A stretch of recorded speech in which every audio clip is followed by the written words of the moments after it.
존경하는 1330만 경기도민 여러분, 송환준 의장님을 비롯한 선배 동료 의원 여러분, 그리고 이재명 지사님과 이재정 교육관님을 비롯한 공직자 여러분, 언론인 여러분, 안녕하십니까? 행정안전위 소속 더불어민주당 구리 출신 임창열 의원입니다. 본 의원에게 도정과 교육행정에 관한 질문을 할 수 있도록 배려해 주신 데 대하여 깊은 감사를 드립니다. 먼저 새로운 경기도를 만들겠다는 열정으로 경기도정을 이끌고 계신 이재명 지사님께 질문을 드리고자 합니다.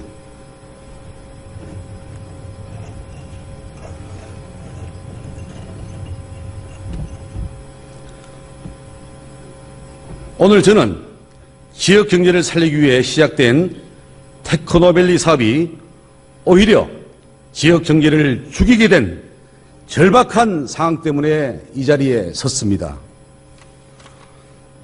올해 10월에서 11월 사이에 북부 2차 테크노밸리 공동사업 시행자 기본협약 체결이 예정되어 있습니다.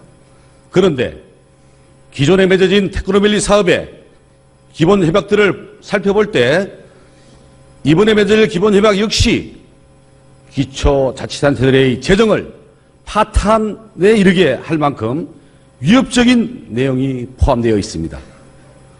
그것은 테크노밸리 사업 준공 후 3년이 지나도록 미분양이 될 시에는 그 미분양된 용지를 기초자치단체가 전액을 부담해 매입하도록 하는 그 조항인 것입니다.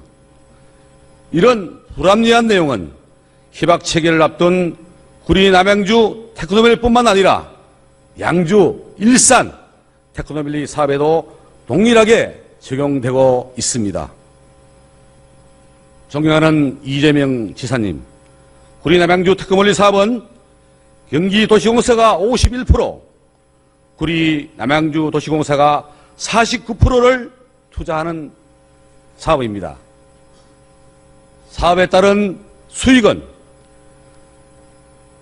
투자한 지분에 따라 배분하면서 손실에 대해서는 일방적으로 기초자치단체가 부담하도록 하는 것은 구리시와 남양주시의 재정을 파탄시키는 일과 같습니다.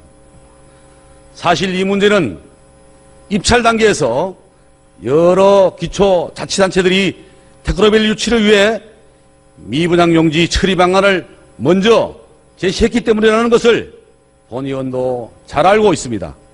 그러나 지역 경제를 살리기 위해 재정에 부담이 될 줄 알면서도 절박한 선택을 할 수밖에 없었던 구리시와 남양주시를 비롯한 기초자치단체들의 입장을 경기도가 널리 헤아려 줘야 한다고 생각합니다. 본 의원은 무조건 경기도가 책임져 달라는 터무니없는 주장을 하려는 것이 아닙니다.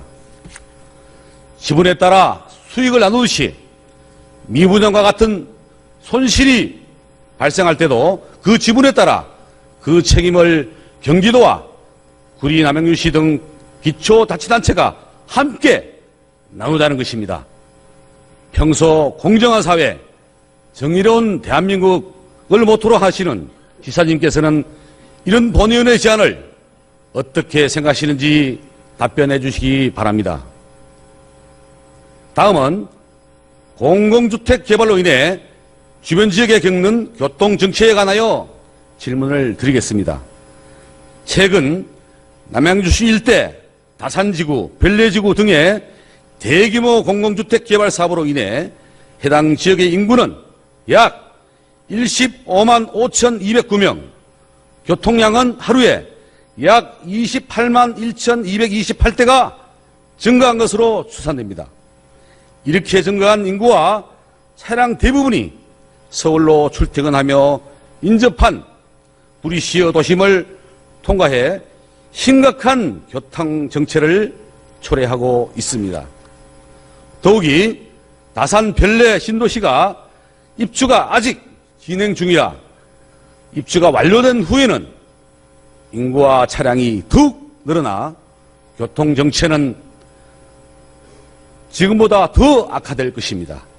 신도시가 생겨 인구가 증가하는 것은 경기도의 미래를 생각할 때 바람직하지만 그로 인해 발생하는 피해를 인접지역 주민들만 몫으로만 돌려서는 안 될 것입니다.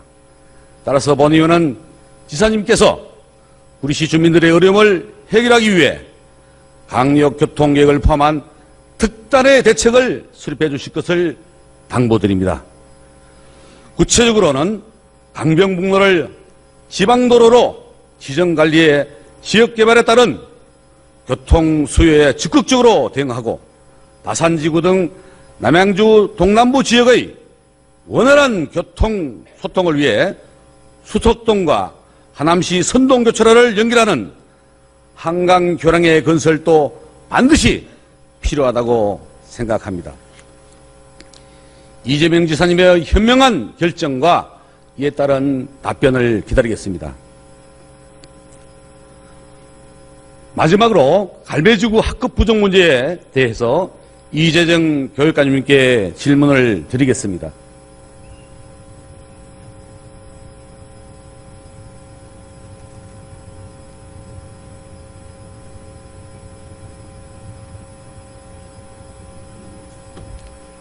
한국토지주택공사가 시행하는 갈매지구 공공주택 사업을 갈매동 150만 6천여 제곱미터에 9,499가구를 지어 인구 3만여 명을 수용하는 사업으로 지난달 31일 바로 내일 준공을 앞두고 있습니다.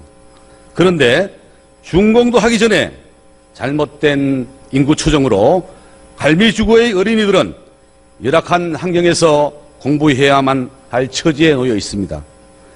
공공주택의 입주가 시작되면서 현재의 초등학교만으로 학생들을 모두 수용할 수 없어 학급 부족 문제가 지속되고 있기 때문입니다. 그런데도 사업을 진행하는 국토교통부는 문제의 해결보다 공사 진행에만 급급하고 있습니다. 현재 갈매지구에는 1,353명의 초등학생들이 갈매초등학교와 산마루 초등학교 등 2개 초등학교 31개 교실에서 공부하고 있습니다. 그런데 내년에 초등학교에 들어가는 7세 어린이들이 초등학교 6학년이 되는 2024년에는 갈매지구의 초등학생 숫자가 2,708명으로 증가합니다. 현재 갈매지구 초등학생에 다니는 전체 학생 수보다 많은 1,355명이 증가하는 것으로 증가율 100%, 정확히 2배가 증가하는 것입니다.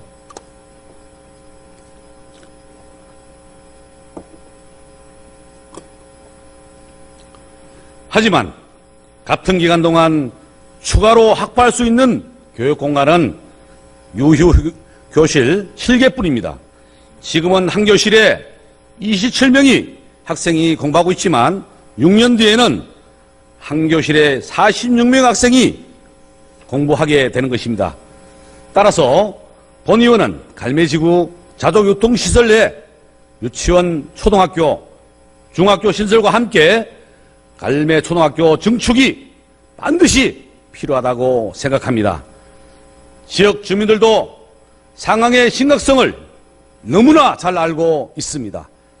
주민 설문조사 결과 96%의 주민이 유치원, 초등학교, 중학교, 통합학교 신설에 찬성했습니다.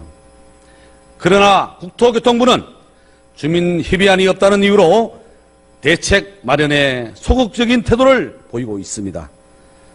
해당 지역의 기초자치단체인 구리시에서는 여러 차례 지구계획 변경을 신청해 갈매초 증축과 유치원, 초등학교, 중학교, 통합학교 부지 확보를 위해 노력해 왔으나 국토교통부는 지난 7월 31일 고시를 통해 구리갈매 공공주택지구 지구계획 변경 11차 승인 사항 중에 학교 부지 용도 변경에 대해 미반영 조치했습니다. 본 의원은 이 자리에서 누구의 잘못을 질타하려는 것도 아닙니다. 다만 새로 입주하는 갈매 공공주택 지구의 가밀한 학급 문제가 눈앞에 있으니 이를 해결하기 위해서 경기도와 교육청 그리고 의회가 하나로 힘을 모아주실 것을 부탁드리려고 합니다. 학생 수가 증가하고 가밀 학급이 충분히 예상되는 만큼 지금부터라도 교육청이 적극적으로 나서서 학교 신설을 위한 부지 확보와 교실 증축에 필요한 예산 확보에 최선을 다한다면 충분히 해결할 수 있는 문제라고 생각합니다. 교육관님은 어떻게 생각하시는지 답변을 해 주시기 바랍니다.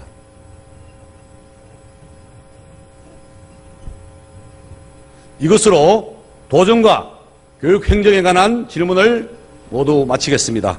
끝까지 경청해 주셔서 감사드립니다. 고맙습니다.